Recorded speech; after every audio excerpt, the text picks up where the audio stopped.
En el mundo también se habló de COVID. También se implementa el barbijo a partir de hoy y por 100 días. Lo dijo Biden como una de las primeras medidas epidemiológicas, y estamos hablando del nuevo presidente de Estados Unidos. Y para hablar de lo que significa su toma de posesión y sus primeras medidas, está en contacto vía Skype con nosotros Juan Pablo Julier. ¿Cómo estás, Juan Pablo? Buen día. ¿Qué tal? Buen día, ¿cómo estás? Bien, queriendo saber, más allá de lo que veíamos ayer, de estas medidas de seguridad extrema que se tomaron para poder concretar el acto, estas primeras medidas que va adoptando el nuevo presidente de Estados Unidos y que parecen, bueno, tirar por tierra gran parte del último tramo de Donald Trump. Bueno, lo dijo la misma vocera de la Casa Blanca ayer. Son en particular cuatro crisis, le llamó la administración. Obviamente la primera tiene que ver con todo lo que es la pandemia por coronavirus, que implica varias cuestiones, pero las más importantes son, bueno, obviamente en todos los lugares donde el gobierno federal tiene autoridad, como vos bien dijiste, la obligación de utilizar mascarillas, que era algo que Trump hasta su último día en el poder se había negado. Al menos por 100 días, se puede prorrogar más, esto es lo que dice la orden ejecutiva, y el regreso a Estados Unidos a la Organización Mundial de la Salud, que era otra cuestión que se había dado durante la gestión de Trump, la salida, o en realidad no la salida, pero sí el inicio del protocolo para salir. Bueno, esto se revierte. La segunda gran cuestión, que también es bastante previsible, es el retroceso en cuanto a lo que es la salida del Acuerdo de París y retomar nuevamente un camino hacia la solución de todos los problemas relacionados al cambio climático. Inclusive es más, ellos mismos utilizaron la frase de que van a trabajar como nunca se hizo antes, por lo que aparentemente no solo supone un cambio de 180 grados en cuanto a lo que es la política internacional climática, sino además aparentemente se vienen varias reformas domésticas al respecto, que también es muy importante porque Estados Unidos es uno de los principales productores de gases de efecto invernadero, por lo que no es una cuestión menor. Después las otras dos principales temas tienen que ver ya más con cuestiones domésticas de los Estados Unidos, que tienen que ver por un lado con la inmigración. Lo que se hizo fue suspender momentáneamente las deportaciones, y hay un interesante proyecto de ley que se va a enviar en breve al Congreso, que tiene que ver sobre todo con poder darle nuevamente a las personas que ya están trabajando en Estados Unidos y que son inmigrantes la posibilidad de nacionalizarse o de obtener la famosa Green Card, y también algunas políticas que se han implementado durante la gestión de Obama y que Trump también las desbarató, que tienen que ver con aquellos menores de edad que ingresaron al país ilegalmente cuando todavía eran, aunque ahora son mayores en realidad, pero que ingresaron con la minoría de edad, y que hay un programa que por las siglas en inglés se llama DACA, que se va a volver a instalar y que tiene que ver también con la naturalización de estos jóvenes, ¿no es cierto? Juan Pablo, y finalmente las otras cuestiones que... Sí. No, te consultaba con respecto a este tema de la migración específicamente. ¿Hay consenso para avanzar sobre estos dos proyectos? Bueno, uno ya lo había implementado Obama, y generó mucho revuelo cuando Trump lo sacó, pero el otro, ¿hay viabilidad con esta nueva disposición en las cámaras para que esto ocurra? Hay más consenso, aunque parezca raro, en el tema migración que en el tema que iba a comentar ahora, que es el que sigue, que es ya de las cuestiones económicas. Está más tirante por ahí el tema con el Congreso en la aprobación de los fondos que necesitaría la administración de Biden para avanzar con políticas económicas que tienen que ver con la vivienda, con diferentes subsidios debido a la situación económica bastante crítica que está atravesando Estados Unidos, que con el tema de la migración.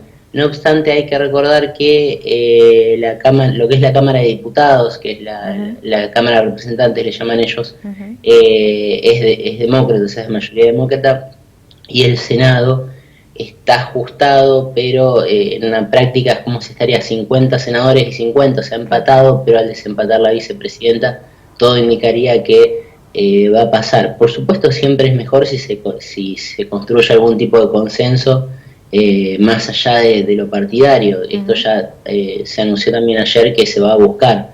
De hecho, Biden en campaña dijo que no se puede gobernar por decreto, o sea que lo ideal es construir consensos para que justamente las leyes pasen y esto perdure más allá de la administración de cada presidente. Y también para despegarse un poco de lo que fue Trump, que tuvo cantidad de decretos u órdenes ejecutivas, como le llaman ellos, judicializadas y muchas de ellas bloqueadas.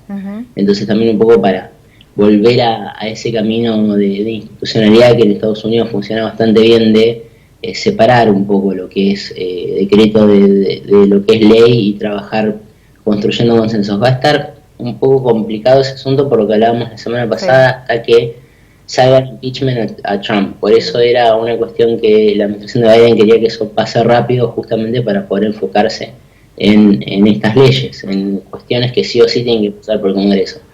Por ejemplo, detener las deportaciones es una orden meramente ejecutiva, no tiene nada que ver el Congreso en ese caso, pero para todas las otras cuestiones que sí tienen que ver ya con cambios de algunos mecanismos para obtener una green card, sí es necesario ya que se sancione una ley.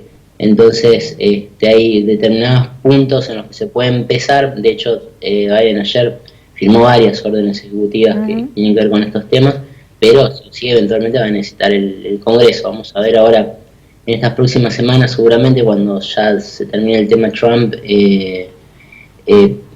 si esto se puede activar y se construyen consensos. Lo ideal en realidad hubiese sido que el tema Trump lo resuelva el Partido Republicano puertas adentro, que es lo que se percibe políticamente en Estados Unidos, que está tan dividido el Partido Republicano como el país en ese sentido, y que no tiene la capacidad de hacerlo. Entonces, la idea era hacerlo vía Congreso por los mecanismos institucionales que tiene la Constitución de ellos, valga la redundancia, pero es todo complicado. Entonces, por ahí esas cuestiones pueden llegar a trabar esto, y lo que sí, ya anticipo que va a ser complejo, es todo el tema de la financiación para todo lo que va a ser el plan económico de Biden, porque se requiere una aprobación de un paquete bastante costoso, y eso sí, está bastante más peleado, inclusive el tema medioambiental o el tema de la inmigración, que son dos cuestiones que fueron cambiando mucho de mente en estos últimos años, sobre todo en los Estados Unidos, y me parece que hay más consenso social, no solamente en lo que atañe a los partidos en el Congreso, sino en general en la sociedad. Mencionabas el tema económico. ¿Qué podemos esperar? Creo que en alguna oportunidad lo hemos charlado, ni bien se supo que Biden iba a ser el sucesor de Trump, sobre la relación que él puede llegar a tener tanto con Argentina como con el resto de Latinoamérica. ¿Qué podemos esperar en cuanto a los vínculos comerciales, por ejemplo? Bueno, en realidad es un poco esperar más de lo mismo, o sea, en el sentido de que yo ayer destacaba que la relación, al menos de Argentina, con los Estados Unidos en cuanto al comercio siempre fue mejor con republicanos que con demócratas. Esto es porque los republicanos en general, tradicionalmente, y en esto Trump fue una excepción, son más abiertos al comercio, o sea, tienen una visión más aperturista del comercio internacional. Y los demócratas tienen una visión más restrictiva, de imponer aranceles, etc. Esto con Trump fue al revés, y Biden, de hecho, su administración anunció que quiere hacer lo contrario. Más allá de esto, nosotros, en particular, sigo hablando de la Argentina, con Estados Unidos tenemos el problema de que somos economías de espejo, somos economías que producimos y exportamos muchas cosas iguales. Entonces por ahí es complicado ser buenos clientes unos de otros, no sé si me sos más que claro, pues como que vendemos comida. Más allá de eso, la verdad es que en los últimos años, en las últimas décadas, la región en general perdió bastante importancia para lo que es la política internacional de Estados Unidos. Entonces, si bien obviamente hay algunos temas en particular que tienen una cierta relevancia para lo que es el Departamento de Estado, como por ejemplo lo que es Venezuela, no es por ahí donde ponen su mayor atención. Me parece que va a seguir siendo una relación muy buena. A mí, en lo personal, me ha sorprendido mucho la relación que había desarrollado finalmente el presidente de México con Trump. Supongo que igualmente va a mantener una buena relación con Biden, no habría por qué, digamos. Me parece que en ese sentido el gobierno de México es más pragmático quizás, y por eso logró justamente la buena relación con Trump, pese a todo el tema del muro y de todo lo que eventualmente hubo entre esos dos países. Más allá de eso, ayer comentaba la vocera demócrata, van a intentar detener la financiación del muro, justamente hablando con la frontera con México. Pero en líneas generales, con la región y con Argentina específicamente, todo apuntaría que va a seguir igual que como hasta ahora, no va a haber grandes cambios respecto de lo que es nosotros. Sí, por ahí es un poco más preocupante y yo seguiría con más atención finalmente cuál es el resultado político o en qué termina la vida política de Trump, porque me parece que esto ya lo hemos hablado, hay un par de malos ejemplos que no me extrañaría que se copien regionalmente, entonces por ahí me parece que nosotros vamos a tener que estar mirando más ahí que a la administración reciente. Juan Pablo, gracias obviamente por este análisis a horas del cambio de presidente en Estados Unidos. Te esperamos la semana que viene. Gracias a ustedes, nos vemos, que tengan buen fin de.